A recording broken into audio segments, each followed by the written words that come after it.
환영합니다. 옆에 분들 서로 인사 나누는 시간 갖도록 하겠습니다. 잘 오셨습니다. 오늘 하나님 말씀은 마태복음 9장 35절부터 38절까지입니다. 마태복음 9장 35절부터 38절 말씀입니다. 같이 읽도록 하겠습니다. 찾으셨죠? 예수께서 모든 도시와 마을에 두루 다니사 그들의 회당에 가르치시며 천국 복음을 전파하시며 모든 병과 모든 약한 것을 고치시니라. 무리를 보시고 불쌍히 여기시니 이는 그들이 목자 없는 양과 같이 고생하며 기진함이라. 이에 제자들에게 이르시되 추수할 것은 많되 일꾼이 적으니 그러므로 추수하는 주인에게 청하여 추수한 일꾼들을 보내주소서 하라 하시니라. 그 다음에 있는 10장 1절까지 읽도록 하겠습니다. 예수께서 그의 12 제자를 부르사 더러운 귀신을 쫓아내며 모든 병과 모든 약한 것을 고치는 권능을 주시느니라. 아멘. 지난 주간에 최은영 목사님 월화 이틀 동안 용인에 있는 그 기쁨의 교회라는 곳이 있습니다. 그곳에서 세미나를 인도했습니다. 운전사가 필요해서 제가 동행했습니다. 그 교회는 세워진 지가 벌써 20년 정도 되는 교회인데요. 현재 한 2,000명 성도가 함께 공동체를 이루고 있습니다. 담임 목사님은 혹시 들어보신지 모르겠네요. 정의호 목사님이신데요. 정의 목사님이 최은영 목사님 옛날에 신학교 다닐 때 교수님이셨대요. 근데 그곳에서 이렇게 말씀을 전하니까 개인적으로는 굉장히 좀 감격스러웠나 봐요. 저 또한 그 기쁨의 교회에 대해서 한 10년 전부터 알고 있었어요. 거기는 사역자들도 개인적으로 알고 있었고요. 그래서 굉장히 관심과 더불어서 좋은 마음을 갖고 있었습니다. 제가 그때 당시 한 10년 전에 그 교회를 보면서 참 이 교회는 참 균형이 잡힌 교회다. 좀 모델이 되는 교회다라는 생각했어요. 왜냐면은 제자훈련과 성령 사역이 굉장히 균형을 이뤘기 때문입니다. 나중에 저도 교회를 개척하면은 그때는 교회를 개척 안 했잖아요. 이런 교회처럼 이런 목회를 해야 되겠다라는 그런 생각들을 좀 하곤 했었습니다. 그러다가 이제 10년의 세월이 흐른 후에 다시 한번 이렇게 만나게 됐는데, 지난번에 최 목사님이 호주 방문하는 동안에 시드니에서 정효 목사님을 이렇게 만나게 됐어요.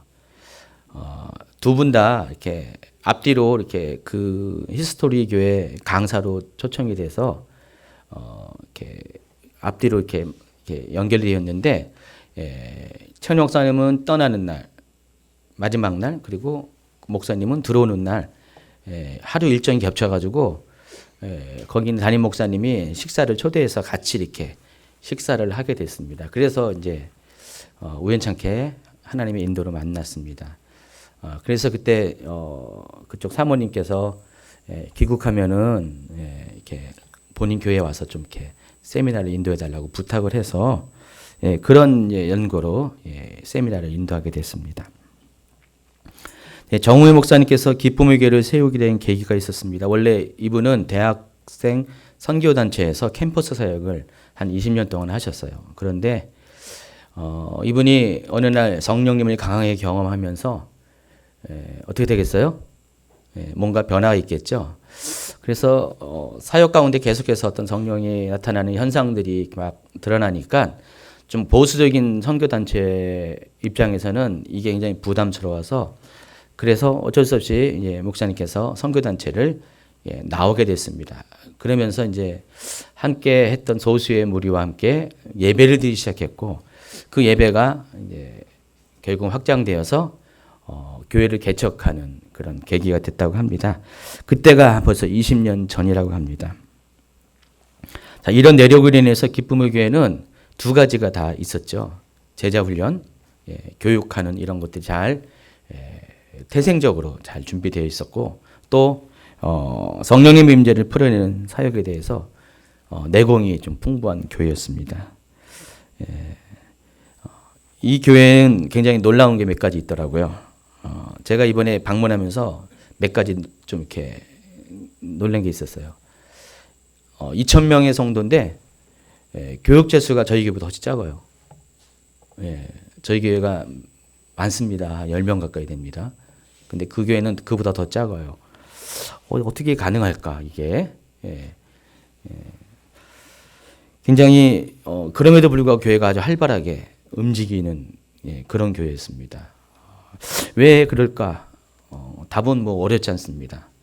사역자들이 하는 일들을 평신도들이 다 하고 있기 때문에. 그 교회는 하여간 그 부목사님이 주일학교를 맡았는데 주일학교를 한 주씩 돌아가면서 하고 다 이렇게 평신도 사역자들이 주일학교를 다 관할합니다. 근데도 주일학교만 벌써 600명 정도 된다고 하더라고요. 잘 운영되고 있어요. 또 하나 이제 특별한 것은 제가 10년 전에 알고 있었던 그 교회 그 부교육자들이요. 지금도 여전히 같이 변하지 않고 그대로 일하고 있습니다. 근데 저는 이번에 알았어요. 저는 10년 동안 알았는데 그분들이 이미 20년 전부터 그 교회 개척할 때부터 그 멤버가 그대로 변하지 않고 계속해서 목사님과 같이 동역을 하고 있습니다. 그 교회 이제 좀 수석 부목사님 격에 해당하는 목사님 통해서 좀 들었는데 그 목사님은 정훈 목사님을 안 게 30년이 넘는데요. 본인을 전도를 해가지고 예수 믿게 하고 그리고 교회 시작할 때부터 같이 시작했고 또 신학교도 목사님이 보냈고 그 교회에서 전도사, 강도사, 목사가 돼가지고 그렇게 30년 세월을 목사님과 함께 동행했다고 합니다. 저보고 그러더라고요. 저는 목사님의 양입니다. 그런 식으로 표현하더라고요. 그러면서 이 오랫동안 이렇게 변하지 않고 함께 동역하는 것들이 과연 힘이 어디서 올까? 좀 생각을 해봤습니다. 또 한 가지 특별한 것은 정혜 목사님이 때로는 1년 또 어떨 때는 2년 동안 교회를 비울 때가 있대요. 안식년도 갖고 또 외국에서 나가서 뭐 배우는 시간도 있는데 그럴 때 교회가 전혀 요동치 않고 오히려 목사님이 없어도 계속 교회는 성장하는 그런 모습을 보여줬다고 그랬습니다. 또 교회가 위치한 곳도 도시 중심부가 아니었어요. 처음에는 서울에 있다가 일정 기간이 지난 다음에 분당으로 이사했고 또 분당에서 또 지금의 이제 용인 거기가 구성면 글로 갔어요. 그러니까 약간 변두리 지역인데 교통도 이렇게 크게 좋은 것도 아니에요. 우리 이상인 선임이 나중에 이제 합류했는데 아주 고생 많이 했다고 하더라고요. 찾아오기가 택시가 안 간대요. 근데도 불구하고 성도들이 변함없이 서울에서 분당으로, 분당에서 용인으로 다 따라 이사를 해가지고요. 그래서 그 교회가 있는 그 지역이 집값도 오르고 집도 없을 정도로 굉장히 그런 현상을 보이고 있습니다. 좌우지간 여러 면에서 특별한 교회인 것 같아요. 그래서 저는 세미나 둘째 날 원래 제가 안 가고 아침에 일찌감치 이제 홍 전사님하고 다른 전도사님이 가셨는데 제가 그 전날 전도사님들 다 호출을 해가지고 우리 교회 탐방 갑시다 해가지고 우리 전원이 다 교회를 탐방을 하러 갔습니다. 어쨌든 좋은 것은 배워야 되겠죠. 그래서 많이 좀 이렇게 느끼고 배우고 왔습니다. 그래서 내일부터 있는 이제 사역자 워크숍에 그런 것들을 반영해서 우리가 내년도 계획들에게 할 때 많이 도움이 될 것 같습니다. 저는 목회자로서 처음 사역할 때부터 제자 훈련의 틀을 가지고 시작했어요. 제가 원래 그렇게 하려고 했던 것이 아니라 하나님이 갑자기 우연찮게 이렇게 인도를 하셨어요. 제 의도와는 상관없이. 그 청년 중에 하나가 갑자기 전도사님 저 제자 훈련 시켜주세요. 그래가지고 할 수 없이 시작한 거예요. 그래가지고 제자 훈련을 시작했는데 정말 예상치 못한 상황 가운데서 하나님께서 은혜를 주신 것 같아요. 저는 뭐 완전히 초보였거든요. 사역자라서 첫 발을 내는 초보였는데 근데 하나님께서 그 첫 사역 가운데 청년부에 부흥을 주셨습니다. 1년 동안 뭐 수적으로도 몇 배가 부흥을 했지만은 더 감사한 것들은 청년들의 삶의 열매들이 굉장히 좋게 나타나고 영적인 변화들이 현저하게 이렇게 보일 정도로 뭔가가 좀 이렇게 진짜 부흥다운 부흥이 청년 가운데 있었습니다. 그래서 저는 그 시간 동안에 그 첫 사역 동안에 하나님께서 저를 강력하게 인도하신 어떤 경험이 있기 때문에 저는 특별히 제자훈련에 대해서 애착이 좀 많습니다. 제자훈련은 삶을 변화시키는 놀라운 능력이 있다는 것을 많이 처음부터 경험했습니다. 물론 제자훈련의 기본은 말씀으로 훈련하는 거요, 삶을 나누는 겁니다. 그런데 하나님은 감사하게도 그 제자훈련할 때 초보인 저에게 그냥 놔두지 않고 여러 가지 어떤 영적인 어떤 그런 인도하심이 있었어요. 그래서 성령께서 좀 제가 보기에는 그때 당시에는 좀 강하게 역사하셨던 것 같아요. 그래서 전혀 초보답지 않게 하나님께서 이끌어 주셨습니다. 어쨌든 우리가 지금 우리 교회에서도 하고 있는 이 제자훈련 교재는 그때부터 준비한 거고요. 조금씩 보완되어 가지고 현재에 이르게 됐습니다. 그러다가 하나님께서 저를 한 다른 영적인 땅, 영토로 인도를 하셨습니다. 평범한 교회 환경보다 더 성령님께 민감한 공동체로 인도하셨고, 약 10년 동안을 그곳에서 성령의 실제 안에서 보고 느끼는 경험들을 많이 하게 하셨습니다. 그러던 차에 이제 약 10년 전에 기쁨의 교회를 이제 보게 되었고요. 제가 이미 겪었던 그런 두 가지의 어떤 경험들을 이 교회는 교회 사역 가운데 잘 풀어내고 있다는 것들을 보면서 굉장히 좋은 도전을 받았던 기억이 듭니다. 요즘 제가 여러 가지 상황을 통해서 하나님께 으로부터 받은 숙제가 한 가지 있습니다. 그게 뭐냐면은 물론 보편적으로 저희에게 주님께 성도들이 많이 성장하고 좋아지고 온전해진 것은 사실인데, 그럼에도 불구하고 우리 가운데 여전히 성장하지 않고 힘들어하고 또 오히려 이렇게 퇴보하고 떠나가는 분들이 있다는 것 사실에 대해서 굉장히 하나님께서 저에게 숙제를 이렇게 주셨어요.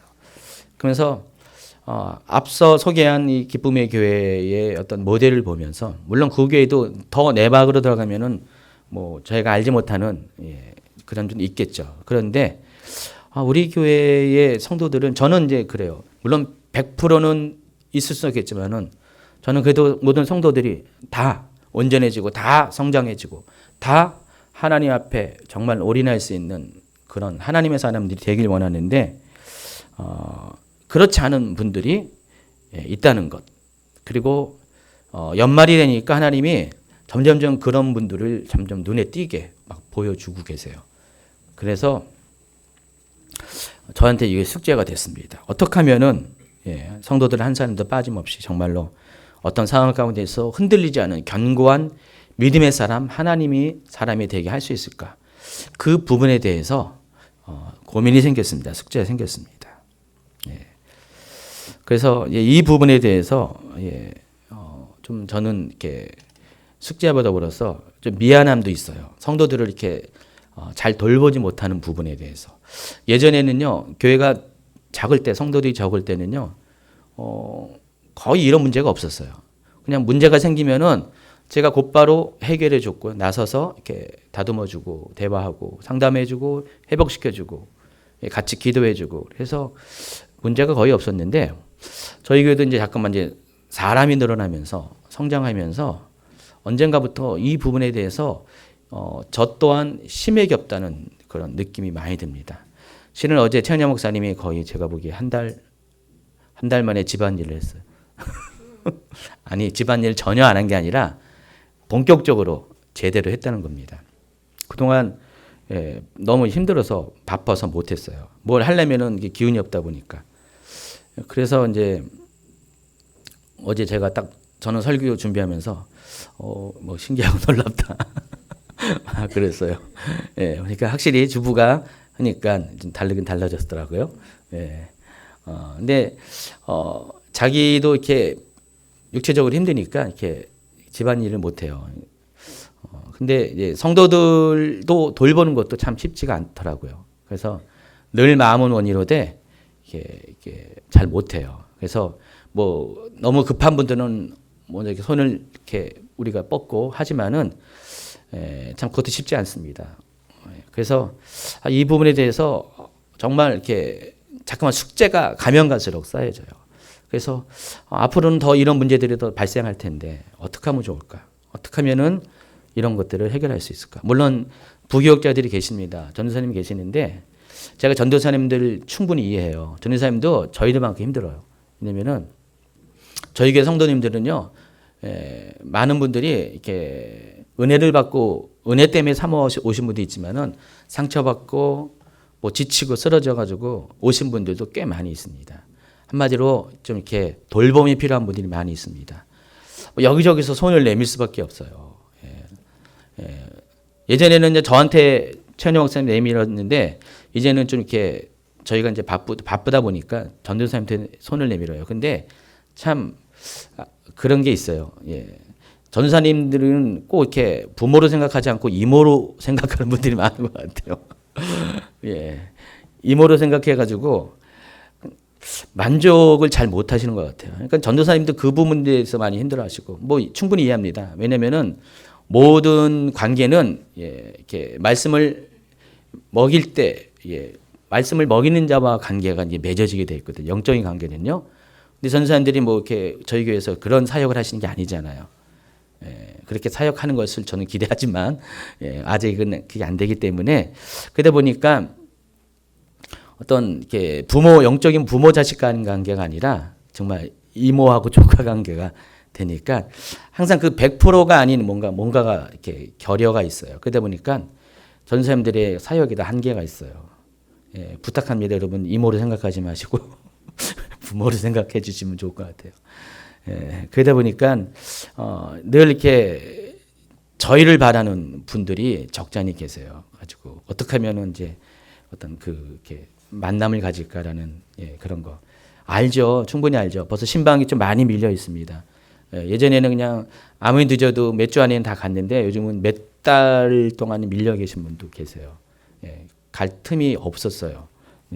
그래서 그런 분들을 많이 보면서 정말 숙제가 점점 가중되고 있습니다. 이제 마음은 원이로되 어떻게 이게 할 수 없는 상황들이 자꾸만 생기면서 그러면서 이렇게 놔두면 안 되는데 이렇게 계속 상황들이 진행되면은 안 되는데 아무리 예배 가운데 은혜가 있고 또 예배를 통해서 이렇게 회복되는 것도 많이 있지만은 그래도 돌봄이 필요하거든요. 그래서 이 부분에 대해서 고민을 좀 하고 있었습니다.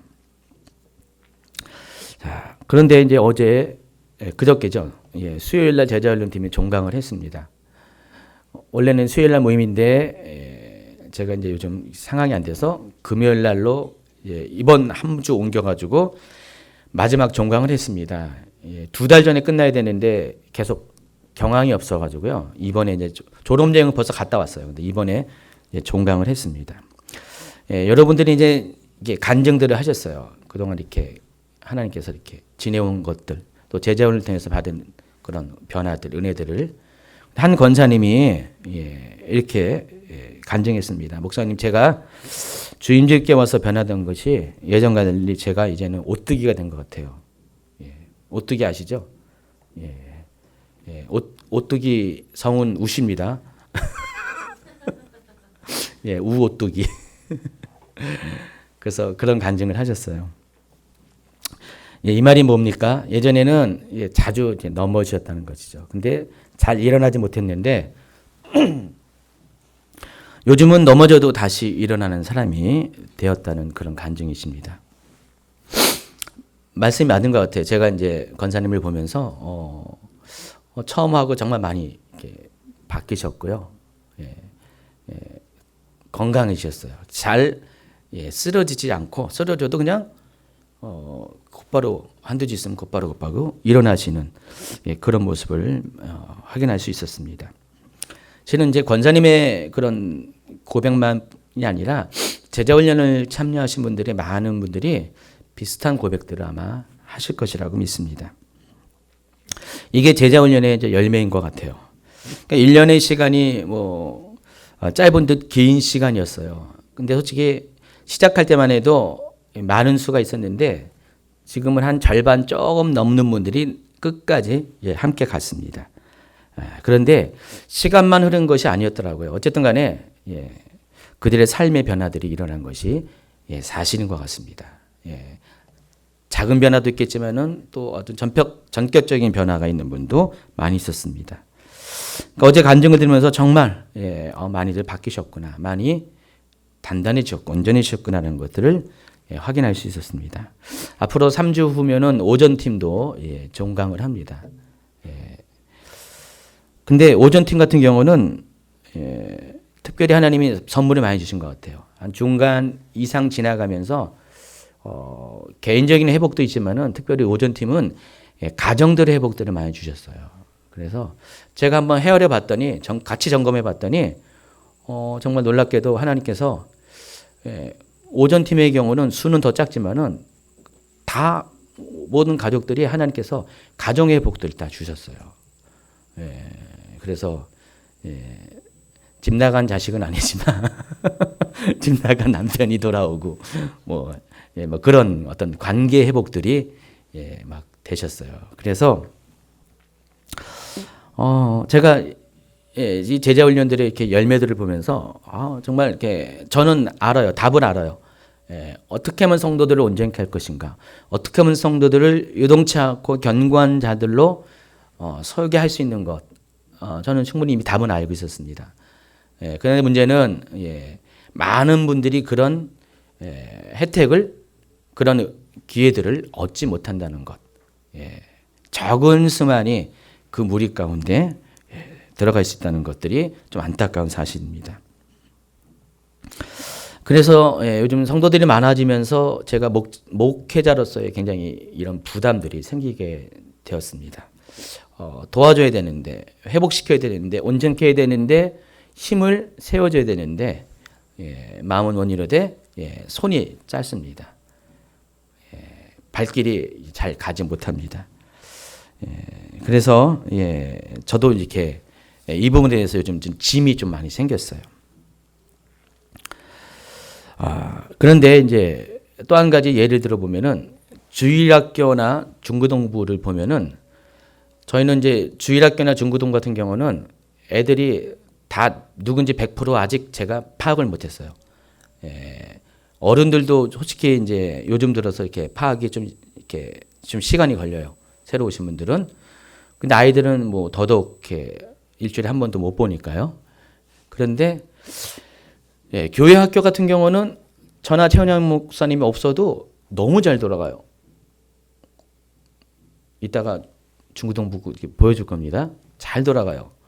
그러니까 최은영 목사님이나 저희가 없다고 해서 애들이 뭐 이렇게 무슨 요동치거나 그런 거 전혀 없어요. 정말 잘해요. 잘하고 잘 성장하고 있습니다. 근데 가만히 곰곰이 생각해 보니까 왜 그럴까? 아까 그 얘기가 똑같아요. 주일학교에서 저희는 부모가 아니더라고요.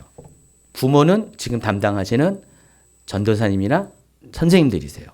그분들이 먹이고 입히고 돌봅니다.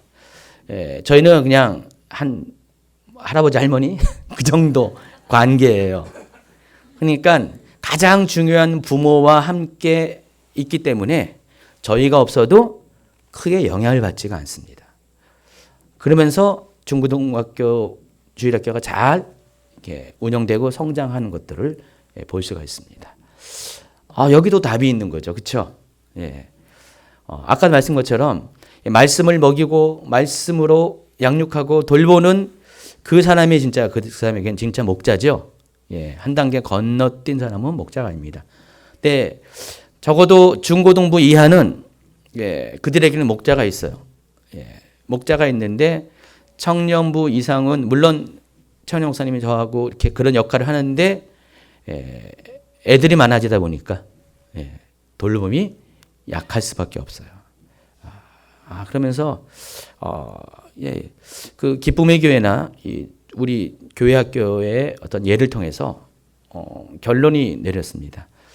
이대로 두는 것이 아니라 우리 청장년들도 정말 그런 어떤 시스템으로, 그런 체제로 좀 이제는 이제 내년부터는 좀 바뀌어져야겠다. 제가 목자가 아니라 저는 목자에서 좀 이렇게 군 그룹으로 이끄는 그런 위치에 있고 우리 이미 기존에 있는 셀도 있고 다 어떤 형태든지 정말 이렇게 그들을 잘 섬기고 돌보고 정말 사랑해 줄 수 있는 진정한 그런 목자들을 좀 이렇게 연결해 줘야 되겠다, 만들어 줘야겠다라는 그런 결론에 도달하게 됐습니다.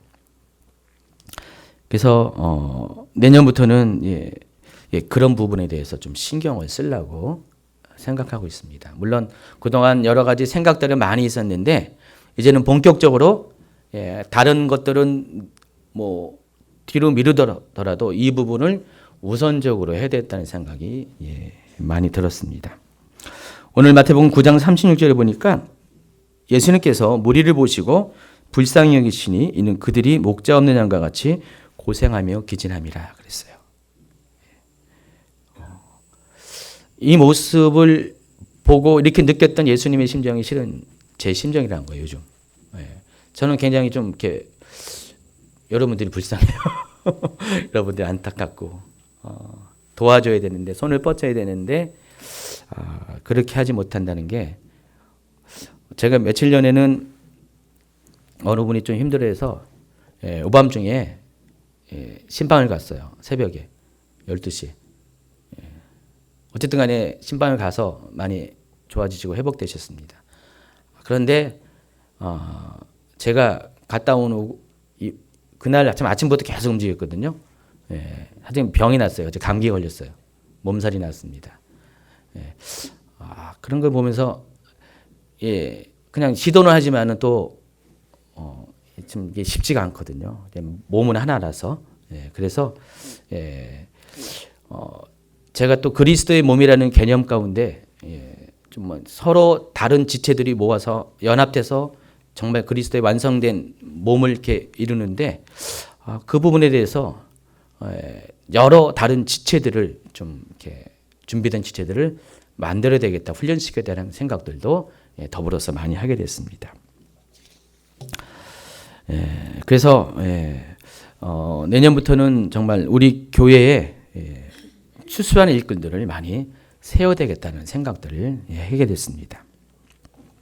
이에 제자들에게 이르시되 추수할 것은 많되 일꾼이 적으니 그러므로 추수하는 주인에게 청하여 추수하는 일꾼들을 보내주소서 하라 하시니라. 37절 38절 말씀입니다. 어느 공동체든지 공동체가 성장하면은 동일하게 이런 문제를 겪게 됩니다. 저희 교회도 이제 그런 상황에 시즌에 오게 된 거고요.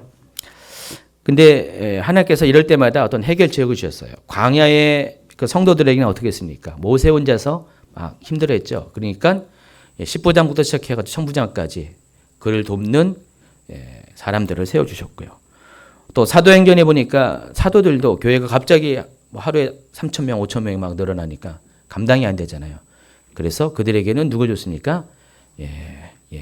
믿음 있고 또 성령 충만한 집사들을 세워서 사도들은 말씀을 전하고 또 기도하는 것을 전무하게 하고 나머지 교회의 일들과 성도들을 섬기는 것들은 집사들에게 맡겼습니다. 그래서 이제 주인제교회에서 이제는 그런 때가 왔다는 생각이 절실하게 들었고요. 그래서 앞으로는 교회가 이제 저는 이렇게 조직을 별로 좋아하는 사람이 아니에요. 옛날엔 조직을 좋아했는데 어느 날부터 이제 조직에 대해서 이렇게 별로 선호하는 않는 사람이 됐습니다. 그런데 지금은 제가 선호하든 선호 안 하든 간에 조직을 만들어야 되는 상황이 돼버렸어요. 그래서 정말 더 작은 단위로 교회 성도들을 분할해가지고 그들을 정말 섬길 수 있는 그냥 셀 리더 수준이 아니라 목자들을 만들어야 되겠다. 그리고 셀원들은 그 목자의 양이 될 수 있는 그런 관계로 만들어야 되겠다라는 생각을 해봤습니다. 가정교회 시스템을 갖고 있는 교회는 거기를 목장이라고 불러요. 셀을 목장이라고 부르고 그 셀 리더를 목자라고 부릅니다. 재밌는 거는 셀 리더는 부부가 항상 하는데 남자분은 목자고 여자분을 가리켜서 목녀라고 부르더라고요. 그거는 약간 좀 제가 봐도 쑥스러운데 어쨌든 여러분의 셀 안에서 셀 리더와 여러분의 관계가 정말 목자와 양의 관계로 하게 되면은 제가 할 수 없는, 저희가 할 수 없는 그런 것들을 그렇게 하게 된다면은 굉장히 아무런 무리 없이 이미 우리 중고등부 이런 교회 학교가 이런 것들에 대해서 증명을 하고 있고요. 또 아까 소개했던 그 방문했던 기쁨의 같은 경우도 이미 그런 시스템에 의해서 교회가 성장하고 있습니다. 제가 목사님한테 여쭤봤더니 그 부목사님 여쭤봤더니 그 교회도 역시 300명에서 500명 사이에 그런 시간이 있었대요. 좀 어떤 뭔가 좀 이렇게 힘들고 그런 겪어내야 될 어떤 갈등의 시간들이 있었대요. 그런데 나름대로 그런 것을 통과하면서 이렇게 많은 노하우들이 쌓였어요. 그 교회들은 봉사팀이 많은데 당연히 교회가 사역자 중심이 아니라 평신도 중심으로 움직이니까 봉사팀이 많죠. 그 봉사팀은 전부 다 매뉴얼이 있더라고요. 이럴 때는 이렇게 해라, 이렇게 해라. 다른 교회는 전혀 안 줬는데 저희 교회만 주셨어요. 저희 교회만 특별히 주셨어요. 그래서 그 매뉴얼대로 사람이 바뀌어도 리더가 바뀌어도 매뉴얼대로 팀들이 이렇게 운영이 된다고 합니다. 그래서 다 받아왔어요. 내일 이제 할 때 워크숍 할 때 많이 좀 이렇게 같이 할 겁니다.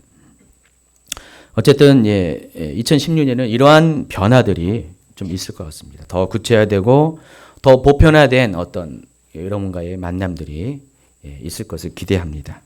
그래서 앞으로 이제 이런 것에 동참할 수 있는 추수할 일꾼들을 여러분에게 요청할 겁니다.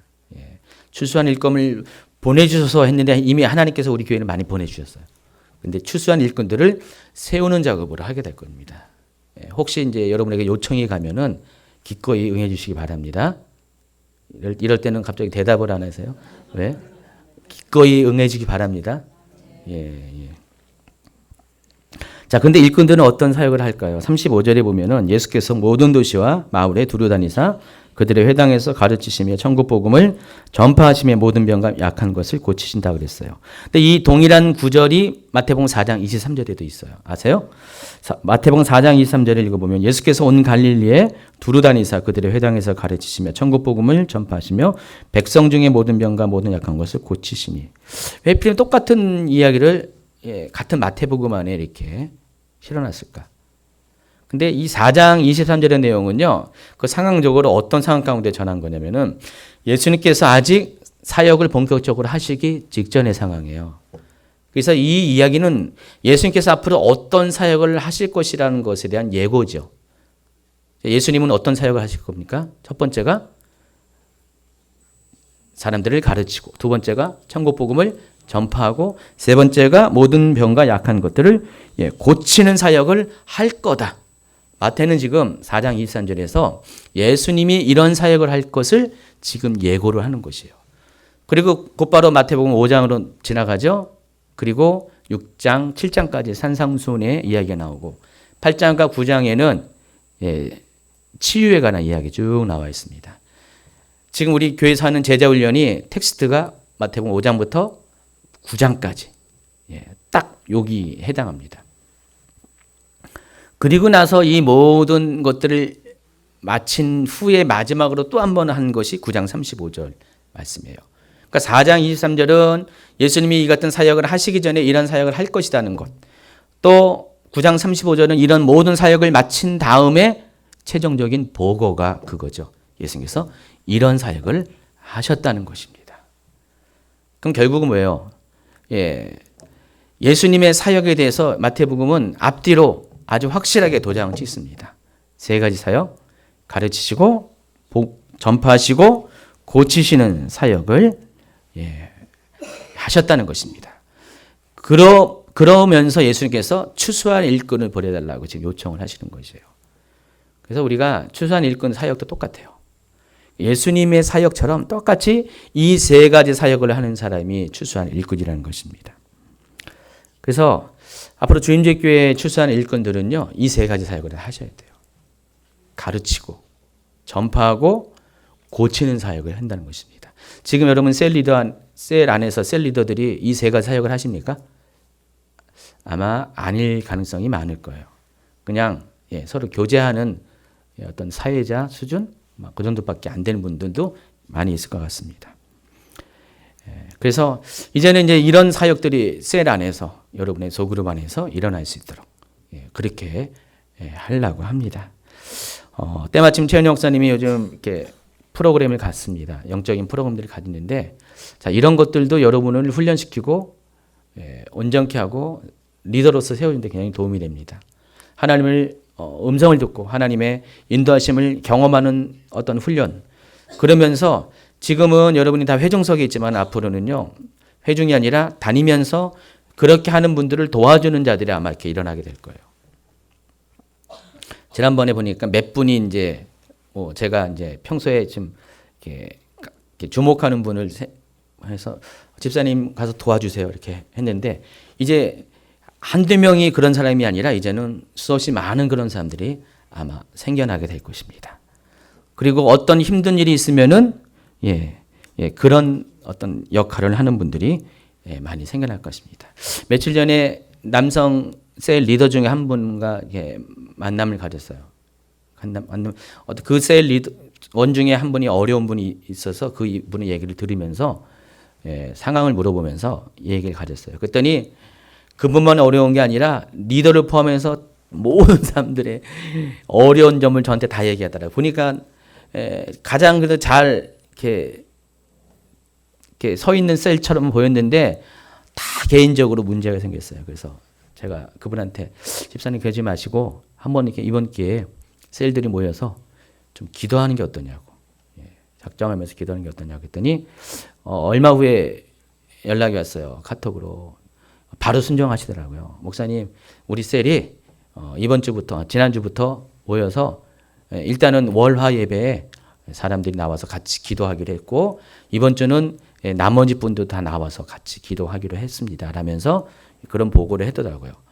굉장히 저는 마음이 좀 이렇게 고마웠어요. 왜냐면은 어쨌든 그런 걸 통해서 셀이 뭐 밖에 나가서 놀러 가면서 교제하는 것도 좋지만은 힘들고 어려울 때 기도하면서 영적인 교제를 갖는 것이야말로 진정한 코이노니아거든요.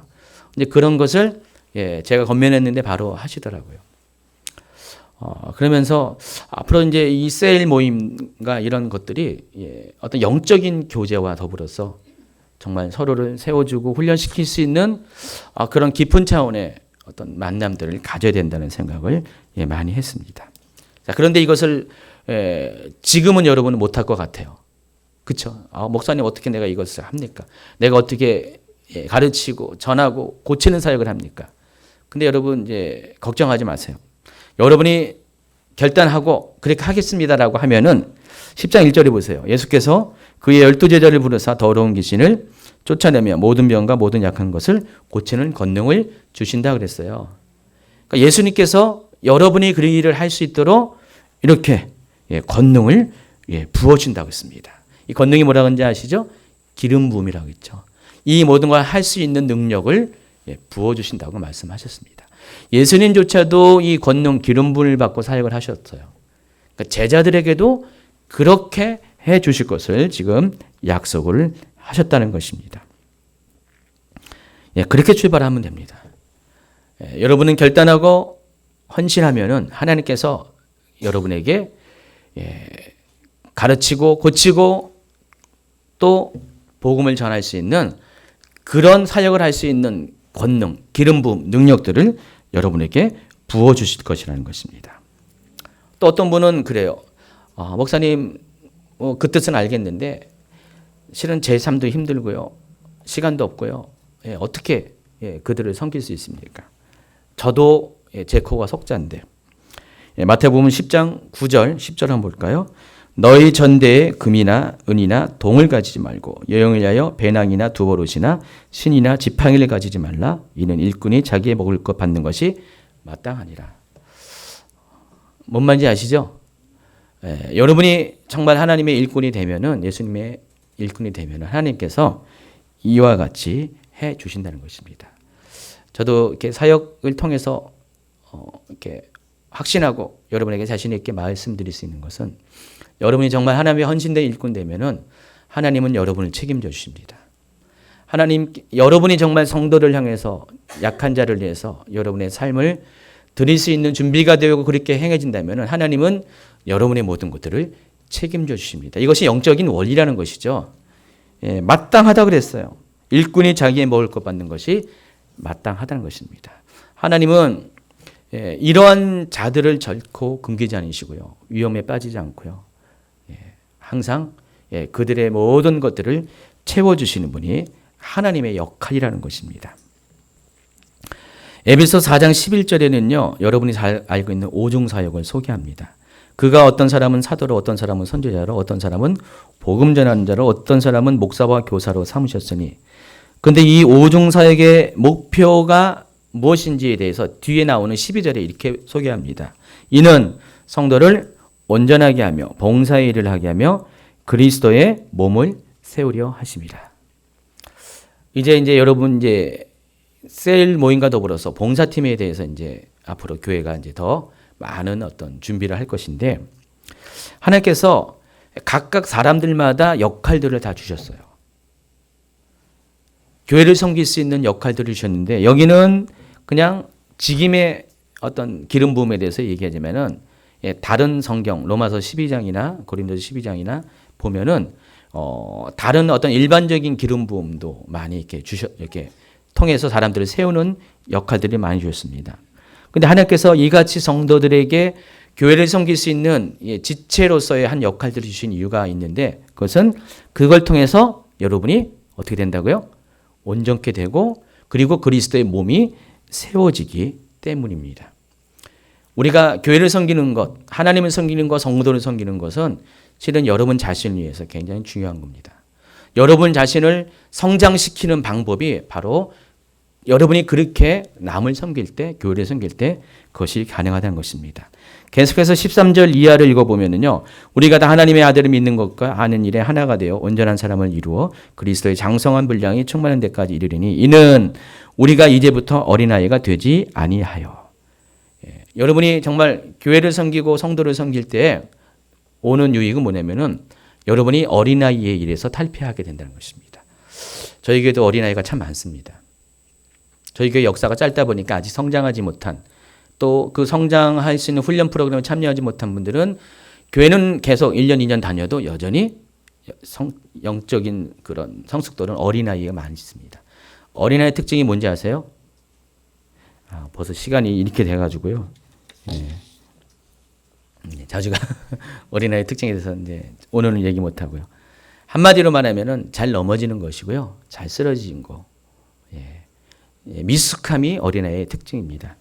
근데 우리가 정말 이렇게 하나님의 일꾼이 되면은, 또 하나님께서 우리에게 맡기신 봉사일을 감당하게 되면은 하나님이 우리로 하여금 더 이상 어린아이의 삶에서 머물지 않도록 우리를 성장시켜 주신다는 것입니다. 그렇기 때문에 여러분은 앞으로 이런 부분에서 내가 나를 위해서라도, 굳이 교회를 위해서, 하나님을 위해서라도 어떤 목표가 그것이 당장은 아닐지라도 여러분 자신을 위해서라도 이제는 어떻게 돼요? 하나님의 일꾼으로서 부름을 받고 그 부름에 적극적으로 순종하며 나아가는 여러분이 되기를 간절히 원합니다. 그렇게 되면 여러분 정말 이렇게 지금까지의 삶의 힘듦과 고단함과 또 어려움 속에서 능히 벗어날 수가 있어요. 여러분이 많이 은혜를 사모해서 예배를 참석하고, 저희 그동안 많이 하나님 앞에서 친밀함 강조하고 예배를 강조했는데 이것으로 다가 아닙니다. 여러분이 이제는 이것은 하나님 은혜 안에 들어올 수 있는 어떤 통로가 됐다면은 이제는 성장해야 돼요. 성장은 그냥 성장하는 게 아니라 훈련으로 성장되어지는 것입니다. 기쁨의 교회를 보면서 저 교회는 굉장히 성도들이 군사 같다. 그런 느낌이 좀 들었어요. 솔직히 저희 교회는 성향이 저나 최은혜 목사님이나 굉장히 어떻게 여러분을 부드럽게 대해야죠. 제가 여러분을 막 이렇게 그냥 목소리 크게 내가지고 이렇게 다그친 거 있었습니까? 너무 이렇게 너무 여러분 부드럽게 대해가지고요. 오히려 여러분이 너무 야들야들해지는 것 같아요. 그렇다고 제가 앞으로 여러분을 세게 하겠다는 건 절대 아닙니다. 그러나 이제는 여러분을 진정 사랑하는 것이 여러분의 성장을 도와주는 겁니다. 여러분을 훈련시킵니다. 강해가는 겁니다. 제가 쫓아다니면서 이렇게 이렇게 챙겨주는 것은 아까 말씀드린 이미 한계가 왔어요. 더 이상 안 돼요. 그래서 여러분이 스스로 강해질 수 있도록 그렇게 또 여러분을 강하게 훈련시키고 도와줄 수 있는 작은 목자들을 세워줌으로 인해서 여러분 이 교회 안에 있는 여러분 모두가 정말로 영육간의 삶 가운데 다 건강해지고 튼튼한 사람이 되어지게 하는 것이 이제 앞으로 저희 교회가 해야 될 그런 비전과 목표가 된다는 것입니다. 마지막으로 어떤 분이 이런 말씀을 했어요. 충성된 사람은 어떤 사람인가에 대해서 이런 몇 가지의 목록을 이렇게 제시했습니다. 저는 이걸 가지고 설교를 해야 되는데 이거는 이제 목록만 알려드리겠습니다. 첫 번째는 어떤 사람이 하나님의 사람인가, 충성된 사람인가, 하나님이 성경에서 제시하신 삶의 목표를 자신의 삶의 목표로 받아들이는 사람.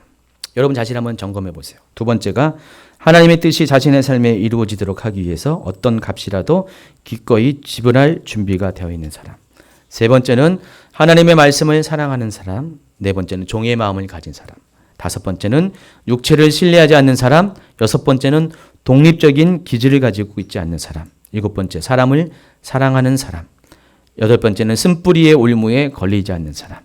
아홉 번째는 자기의 생활을 훈련하지 않은 사람. 저는 이런 사람들이 여러분이 되게 할 수 있도록 앞으로는 최선을 다해서 도와줄 생각을 하고 있습니다. 더 이상 제가 쫓아다니면서 여러분을 이렇게 이끄는 것이 아니라 여러분이 이런 사람이 되게 되면은 여러분은 홀로 설 수 있을 것이고요. 그리고 온전한 자가 될 수 있고 그것을 통해서 여러분만은 물론이고 또 여러분이 많은 주의 사람들, 잃어버린 자들을 섬기고 하나님 나라를 세우는 놀라운 일꾼들이 될 것을 확신합니다. 여러분 이런 사람이 되기 바랍니다. 출소한 일꾼이 되어서 하나님을 기쁘게 하고 성도들을 유익하게 하는, 그래서 교회를 온전케 하는 그런 사람이 되기를 예수님 축원합니다.